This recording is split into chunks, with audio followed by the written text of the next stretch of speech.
All right there, everyone. Journalists and pundits are admitting that French President Macron's crisis could result in nothing less than a nationalist populist takeover of Europe. That's what we'll be talking about on today's video. Before we do, a huge welcome to all of our new viewers. If this is your first time visiting our channel, I post 2 videos a day analyzing current events in light of awesome conservative trends. So let me encourage you to smack that bell and subscribe button. We are on our way to 100,000 subscribers, and we love to have you as part of our online community where we celebrate all things nationalist, populist, and traditionalist. And yes, it does appear that we may have more to celebrate than we could have ever imagined just a few weeks ago. More and more journalists and pundits are coming out and reluctantly admitting that the fall of Emmanuel Macron from power could mean nothing less than the complete takeover of the European continent by the nationalist populist right. Let me give you a sense of some of the headlines today. You ready from this? This is from The Guardian. Macron's crisis in France is a danger to all of Europe. Here's another one. This is from Bloomberg. History to Macron. French protesters always win. It's coming from the International. Macron, what now? France faces worst social unrest since 1968. Here's one from Politico. The rise and fall of Macron's European revolution. Even the ultra-liberal Slate magazine has this for a headline. France's latest protests are rejection of all things Macron. And you know what? We just scratched the surface. We could go on and on. Here's the Telegraph. President for the rich. Why Macron is loathed by so many in France. Or another, will Macron resign? Or from the Express, the Macron disaster. Or perhaps my favorite, this is from the local France. What the yellow vests now want is Macron on his knees. We could keep going and going here. Now, in the midst of all these headlines is a reluctant admission by many in the corporatist globalist media. The fall of Macron means ultimately nothing less than the fall of their vision of a globalist Europe. I mean, they just can't help but marvel in almost shocked silence how literally just days after Macron triumphantly denounced nationalism, right? Just days after proclaiming the selfishness and nearsightedness that nationalism represents, France is literally crumbling under the weight of the rise of nationalist populist sentiments. Do you remember that whole swipe he took at nationalism just a few weeks back? Macron was delivering remarks commemorating the 100th anniversary of the end of World War I, and he took the occasion to rebuke President Trump and President Putin and others who were there in attendance by saying that the current global order that he's overseeing is based on liberal values that are inconsistent with the new nationalism that's rising everywhere we look. And he actually made the claim that the millions of soldiers who died in World War I did so to defend what he called universal values, which, as it turns out, are merely globalist values, and that they fought to reject the selfishness of nations only looking after their own interests, which is, of course, a straw man. That's not what nationalism is, certainly not the new nationalist populism emerging all over Europe. But we don't need to quibble over words.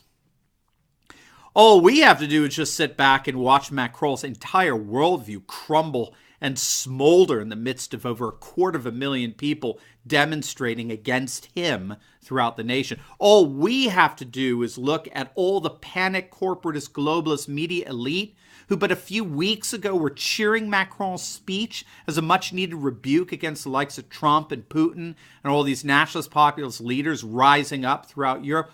All we have to do is see these media elite stumble and bumble amidst the rubble of their globalist dreams, trying desperately to understand what on earth went wrong. I mean, we were told that globalism was inevitable. There was nothing anyone could ever possibly do about it. It's the wave of the future, and we're all going to have to just get used to it.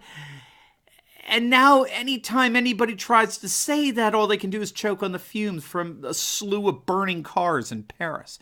Read past the headlines and into some of these stories today, and you'll realize just how much the globalist media elite recognize that their days may in fact be numbered. They can hear it in the sneers and the jesting laughter coming from the likes of Italy's Matteo Salvini, who taunted Macron by saying that he was France's biggest problem, not the protesters. President Trump, of course, had to pile on. He tweeted out that he was glad to see that Emmanuel Macron finally came to the same conclusion Trump came to 2 years ago about the Paris Agreement and the inordinate costs of living increases that such an agreement would force on their respective populations. But mockery aside, media pundits are recognizing this kind of social instability surrounding Macron, who since the demise of Angela Merkel has become the sole symbol of the globalist vision of Europe. They recognize this can only mean disaster in next May's European Parliament elections.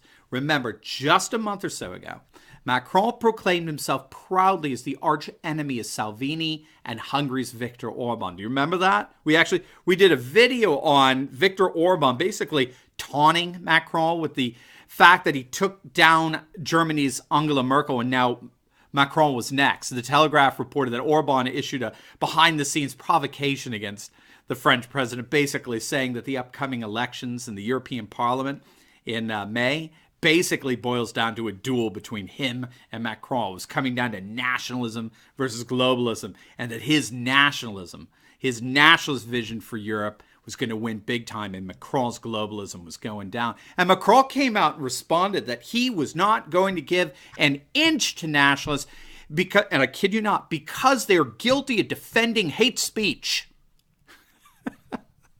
I'm not going to give an inch to these mean nationalists because they actually defend hate speech.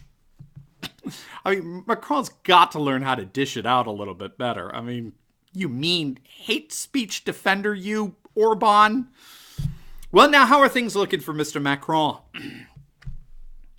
Looks like he's ready to give plenty of ground to nationalist populists who want to take their country back from globalist elites like him who govern and operate with values and visions completely at odds for the vast majority of his own citizens.